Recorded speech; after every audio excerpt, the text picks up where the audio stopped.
Hello listeners, we are your co-hosts Jeanine Bailey and Marie Quigley for the Empower World Coaching and Leadership Podcast. Empower World brings guests who are making a difference to the world to inspire coaches and leaders who lead with mind, heart and soul.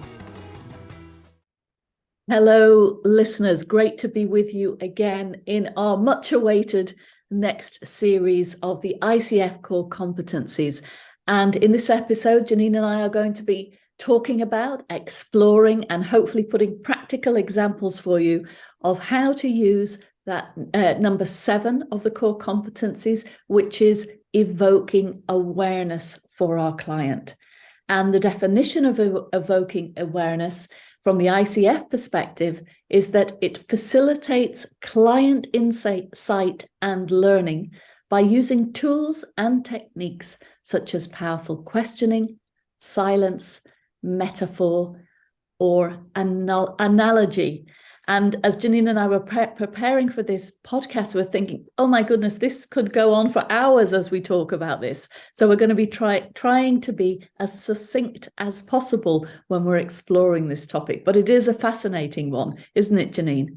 It is, Marie. Good morning and hello to all of the listeners. Thank you for being with us. And again, you're in the UK and I'm back here in Australia where it's dark. It's evening at the moment. And so it's interesting out, outside many stars. So kind of that evoking awareness is, what's coming up for me is, wow, look at that expansion. It just goes on and on and on.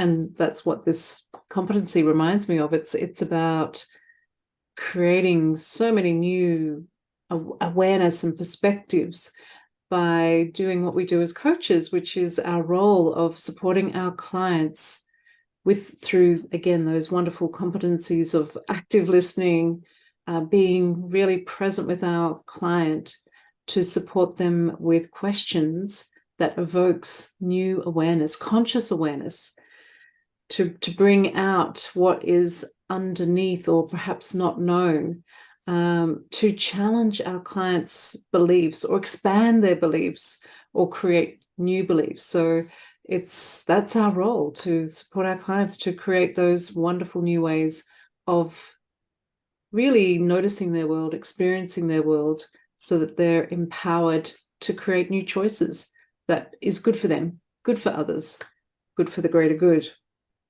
Absolutely. And you started off with that beautiful metaphor of the night sky and the stars. And that's one of the things that can really shift perspectives when we're not just talking about something, but we're creating images. We're creating a different way of thinking about things than the everyday language. And this is why metaphors can be so powerful in evoking awareness for the client. And of course, we can do that. We as coaches can use metaphors, but the key is to support the client to really create their own metaphors. I know for myself, when I've had coaching and a metaphor or an image has come up for me, it stays with me so much longer than just the thinking part of the process. And that's the thing I love about it. I can take that metaphor with me as a reminder on my own journey of becoming more aware, whatever I'm learning about myself. Yes, beautiful, Marie. And that's apparently how the unconscious mind likes to work. It likes simplicity.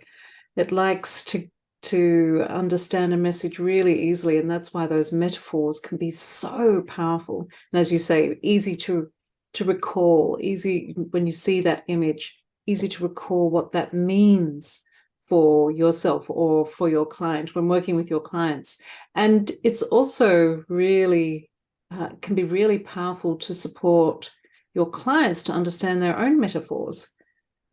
So they may use a metaphor in their language, the way that they speak, but may not really understand really fully what that metaphor means to them, because they have simplified that message. So by getting curious with our clients when we hear them use their own metaphors as to what that means, can really create, again, a powerful new perspective or greater expanded conscious awareness of what that really means for them. So that can be really powerful work.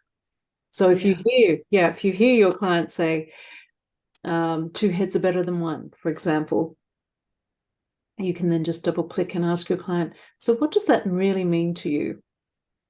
And just keep getting curious to expand conscious awareness. Marie, you're about to say something. Please go ahead. No, I was encouraging and listening. No, I wasn't thinking of anything to say, but now as you've said that, I'm thinking the word you used was curiosity. And in order to support the client to stretch out of their current levels of thinking, we've got to be curious. We've got to not assume that we understand or that they understand what they're saying either. So it's that, you said it there, what does that mean? What's that like for you? When you say that, what's happening for you? What new, and actually assuming that there is new awareness is a great way for formatting a question. What new awareness are you gaining right now?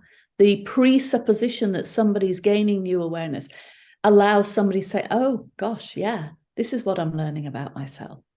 And then as they recognize that, they can develop it more and more. That's a really powerful point you bring in there, Marie, because our clients, when we're partnering with them, potentially are doing a lot of work and may not be realizing that learning that they are creating. And so by asking that question, so what are you learning about this right now, can support that deeper reflection about what they are learning, and potentially even more with that really simple, powerful question. So now it's working with our clients not only to enhance perhaps what's challenging, what's holding them back, what are the limiting beliefs, or what's happening in the moment. It's also going to be really important to support your client about, what is working, and potentially what do you want to enhance that is working. And so supporting our clients to really understand success and fulfillment is a really powerful process that many coaches might miss, potentially new coaches, not really understanding perhaps the power of supporting your client to understand what success and fulfillment is, by really, again, asking those expansive questions to create conscious awareness and to support clients to dream even bigger about what is wanted that they've never thought of before. Such a powerful process, and it's part of the motivation to create the change. Yeah, that's a really important point, I think, Jeanine. When we're mentoring coaches, we often see them going straight into the challenge or the problem or the issue. And then the talking from the client is fast. It's all about thinking. It's all about telling the story that they already know, and perhaps blaming or not taking responsibility. And maybe even we bring in the drama triangle, going into the victim mode or the persecutor mode or the rescuer mode in their own story about it. And so what we notice when we're mentoring coaches who go straight to the problem is that the client isn't learning anything new. They're just repeating what they already know. So the joy of going where we encourage coaches to begin really is in that exploration. We call it success or fulfillment. When it is as you want it to be, what could be different for you? That allows a different way of thinking about something. It opens up the possibilities. And so the client can potentially, right from the get-go, start creating and evoking awareness for themselves right from the beginning. And this is the joy, because when you get this beautiful deep goal for your client and they're moving into creation mode, then they're already getting what they want. Coaches say, how do we support our client to get what they want? Well, support them to dream about it, support them to design it right at the beginning, and they're more likely to get it than if you forget about the dreaming stage. And stay in the problem. It's a beautiful process for clients to experience and to get excited about. And apologies. And if it's not, or if the coach takes time to slow down the conversation in that process to dream big, again, we know that when the client's not responding straight away, they're being stretched. They're evoking new awareness about what is desired. And it's also programming a part of the mind to really look out for that, what is desired, that particular activator system, part of our incredible mind that is always on the lookout to support us to create what's in our mind, what we put into it. So if we're putting in what we don't want, then our mind is potentially going to look out for that. So the process is really powerful. And it's also an opportunity to ask those beautiful systemic questions. What does that give you when you experience that success? What do others experience? Knowing that it's for the client, but potentially knowing it will have an impact on others, on Mother Earth, on future generations, whatever it may be. Absolutely. So we know everything that we're experiencing right now is because of our past experiences and how we believe about them, and then how we respond to those beliefs. And when we support our clients to create and imagine and determine and sense and feel and explore what they want, it's like they're already getting it right now. So they're programming themselves for success.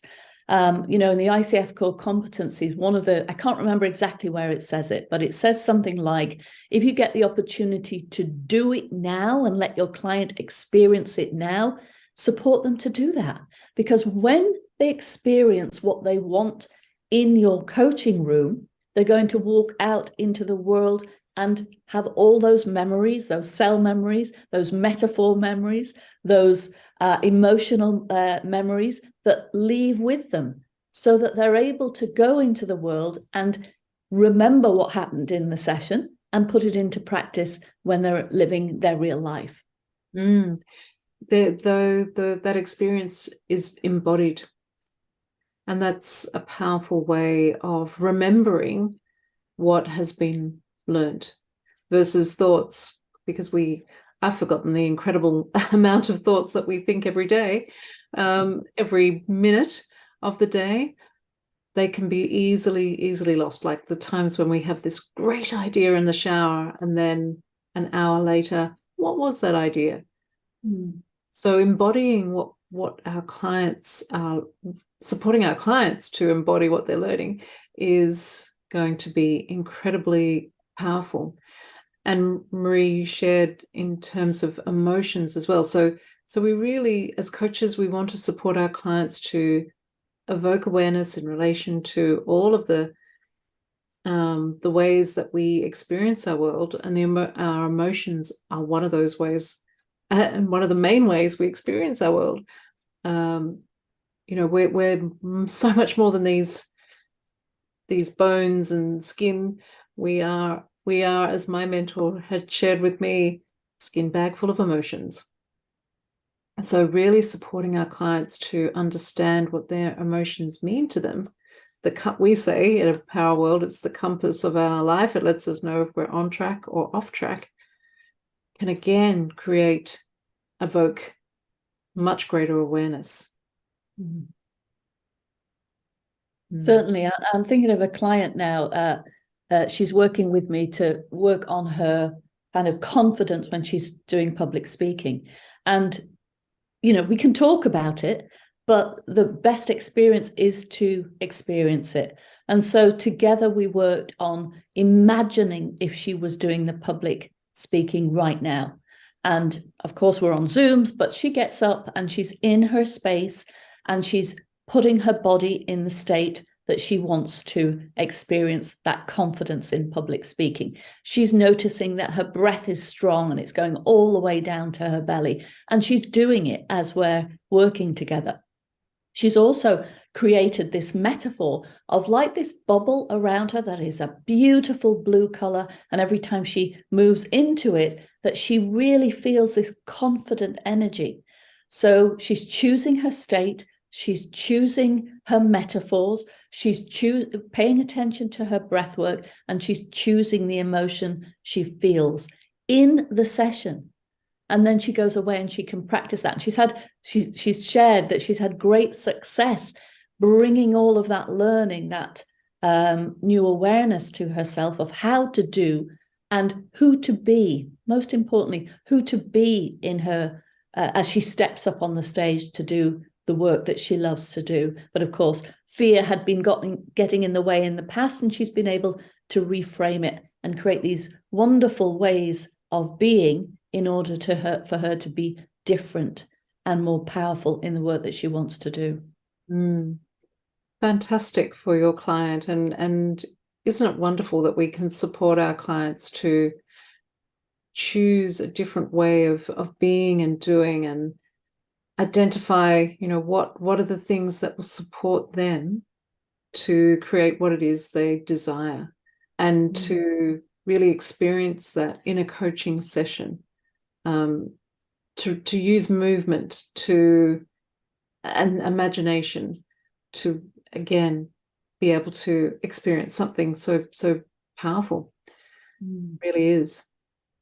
And so as coaches, to also support our clients to evoke awareness, one of the competencies within Evokes Awareness, one of the points is about how we as coaches, we can potentially share observations, our own observations, feelings, insights with permission to our client. That's what we would recommend, that we ask for permission to share. That might be built into the ways of working at the beginning, and certainly in a session is something that we can do as coaches to ask for permission to share what's coming in, what's coming up, or what are we experiencing. So with also being aware that we're not right. It's a hunch, it's a sense, it's potentially a strong sense, but we could be completely off track. But with permission to share, it can support our clients to, again, create another perspective. And it might not be in alignment with what we share. What we share may be quite different from what our client is experiencing. And it will support them to focus and become aware of what's coming up for them. So and of course, we don't want to overdo that oversharing.